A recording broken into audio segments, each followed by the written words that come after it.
हिमाचल प्रदेश के मंडी जिले में सोमवार देर रात से हो रही भारी बारिश ने जनजीवन पूरी तरह से अस्त व्यस्त कर दिया है। मंगलवार सुबह 4 बजे के करीब मंडी शहर में अचानक फ्लैश फ्लड आ गया, जिससे भारी तबाही मच गई। इस हादसे में 3 लोगों की मौत हो गई। आइए सुनते हैं इसको लेकर सीएम सुखविंदर सिंह सुक्खू का क्या कुछ कहना है।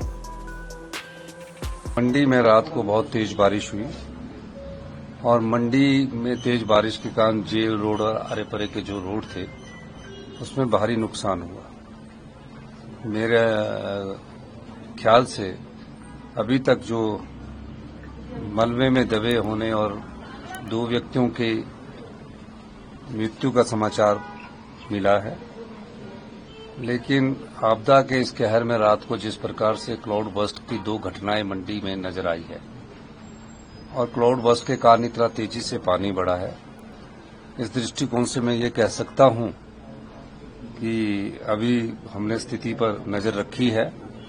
जिला अध्यक्ष, एनडीआरएफ, एसडीआरएफ की सभी टीमों को दिशा निर्देश दे दिए गए हैं और जो जहां तक है पहले ये पता लगाया जा रहा है कि जो मंडी में जो रात को अत्यधिक बारिश के कारण जिन घरों में लोग फंसे होंगे उन्हें कैसे निकाला जाए, और हमारी सरकार ने उसको निकालने की प्रक्रिया को सुबह से आरंभ कर दिया है। ऐसा क्या सरकार किसी स्थायी नीति के बारे में भी सोच रही है, क्योंकि आप लगातार ये कहते हैं कि नदी देखिए, स्थायी नीति के बारे में कल हमारी आपदा पर विस्तृत चर्चा कैबिनेट में हुई है।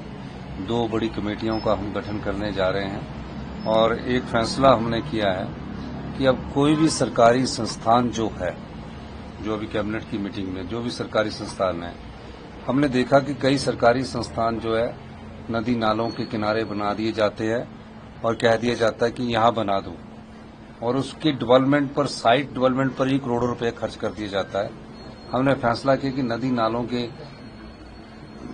से कितने मीटर दूरी रखनी है, जहां सॉफ्ट स्टेटा उससे किस प्रकार स्टेटा का अध्ययन करना है, इस सब बारे में एक कमेटी बनेगी और जो भी स्थायी सरकारी संस्थान की बिल्डिंग्स बननी होगी वो नदी नालों से तकरीबन 100 से 150 मीटर की दूरी पर बनाने का निर्णय सरकार ने लिया।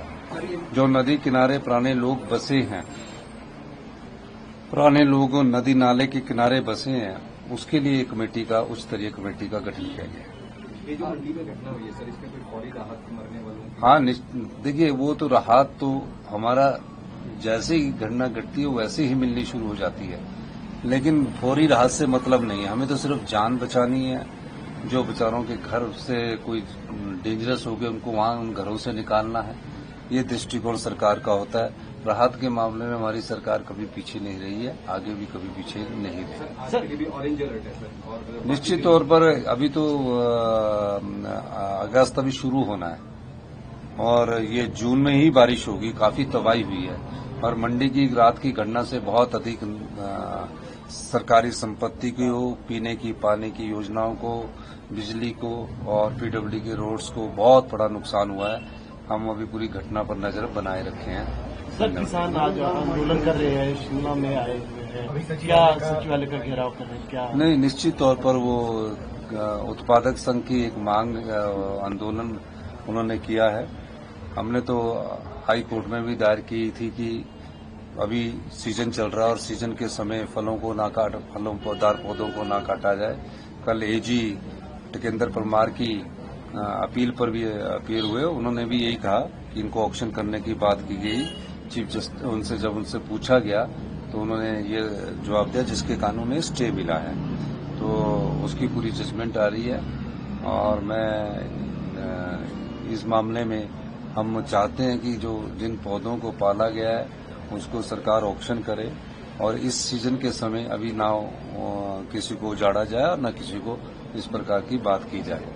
एक और मैं कहना चाहूंगा कि सुप्रीम कोर्ट ने बहुत अच्छा डिसीजन दिया कि शिमला में जो ग्रीन बेल्ट्स है उसमें कंस्ट्रक्शंस के बारे में कोई होटल वाला गए थे, उस पर सुप्रीम कोर्ट ने हमारी दलील को सही ठहराया और जो ग्रीन बेल्ट्स का हमने जो कहा था उसको कहा कि ये सही है। शिमला को और हिमाचल प्रदेश को बचाना तो हर जगह पहाड़ पर कंस्ट्रक्शन करना ठीक नहीं है, उसको भी सुप्रीम कोर्ट ने अपहेल्ड किया। देश दुनिया की तमाम खबरों के लिए देखते रहें punjabkesari.com। साथ ही कमेंट सेक्शन में अपनी राय ज़रूर दें।